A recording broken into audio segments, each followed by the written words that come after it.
Okay, so I'm heading to the great state of Pennsylvania, and we're going to have a rally. A lot of people are outside, as you probably know.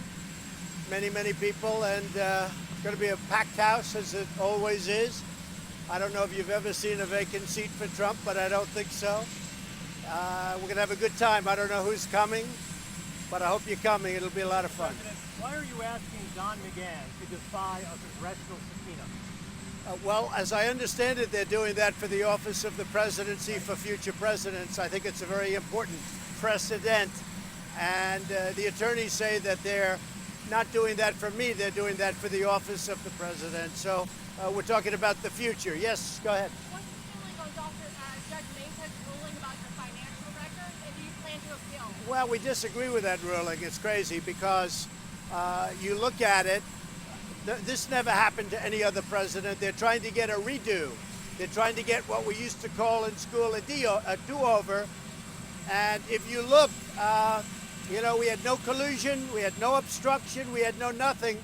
The Democrats were very upset with the Mueller report, as perhaps they should be, but I mean, the country is very happy about it because it was never anything like that. And they're trying to get a redo or a do-over, and you can't do that. As far as the financials are concerned, we think it's it's totally the wrong decision by, obviously, an Obama-appointed judge. He was a recent Obama-appointed judge. Mr. President, your reaction to Justin Amash, who says you committed impeachable offenses? Well, I've known him, and he's been against Trump from the beginning. He probably wants to run for some other office. I don't think he'll do very well. He's been a loser for a long time. Rarely votes for Republicans. And, personally, I think he's not much. Mr. President, can Biden beat you in Pennsylvania? Your administration is stonewalling all these investigations up on Capitol Hill. Why not let Don McGahn testify? I think we've been the most, I think we've been the most transparent administration in the history of our country. We just went through 2 years of Bob Mueller with 18 people that hated Donald Trump.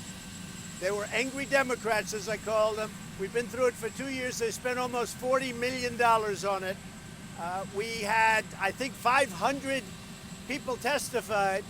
We had 1.4 or 1.5 million documents. At the end of all of that, he said there's no collusion. Now what happens is the Democrats want to redo, and we've had enough, and the country's had enough. And you'll fight it in court? There has court? never been, ever before, an administration that's been so open and transparent. So we want to get on. What we want to do is get on with running the country. Well, I put out my position on abortion. You've known it for a long time, but I put it out the other day. You have it. I feel strongly about it, and all of that is working its way through court, along with the fact that the Democrats are talking about third term, and they're really talking about beyond third term, and that's a terrible thing.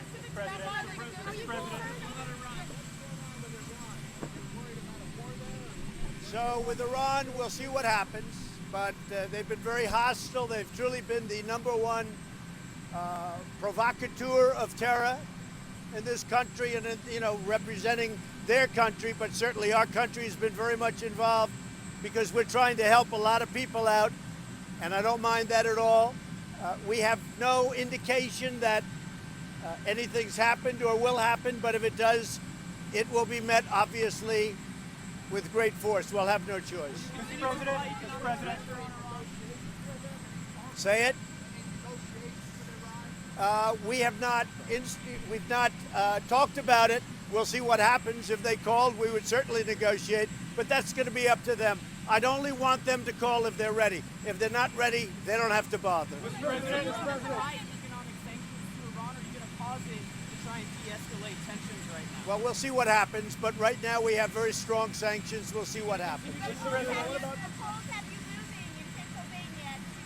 I don't know. I think we're doing very well in Pennsylvania. We won it last time. The polls had us losing Pennsylvania last time, and we won. And I expect we'll win it this time because the coal industry, the steel industry, the car industry, they're all doing incredibly well. Pennsylvania now has the best employment they've ever had, the best employment record. more people working in Pennsylvania now than ever before, like in our country. So I think we'll do very well in Pennsylvania. Mr. President, your reaction to Jay. Yeah, they'll appeal it. They'll appeal it. Sure, they'll. Mr. President. Well, I know this, that if you look at the border, and if you look at the fact that the Democrats are really making it very, very dangerous for people by not approving simple, quick, 15-minute legislation, we could have it all worked out. It'd be great for people, great for lives, great for safety, and the border's a dangerous place. It's only made that way because the Democrats will not approve any legislation. I mean, they don't want to approve anything, and it's making the border very dangerous. Michael Cohen has testified. Well, we're working very hard, and I'll tell you, the Border Patrol people and all of law enforcement's working very hard. I mean, unfortunately, many of them have become doctors and nurses, and they're taking people that are very, very sick from a long trek up 2,000 miles, and they're doing an incredible job. Honestly, what should happen is the Democrats should sit down and make changes so that we can protect people on the border. Mr. President, Michael Cohen, Mr. President.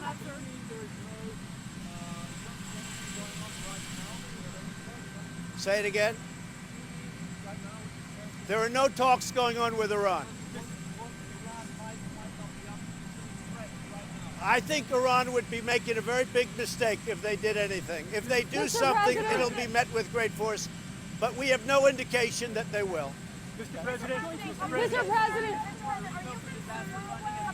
So I've given more money to Puerto Rico than I believe any president ever. They've gotten $91 billion for the hurricane. Not only that, our military, our law enforcement, and FEMA has done a great job for Puerto Rico, and I think the people of Puerto Rico are very thankful. Mr. President. Mr. President.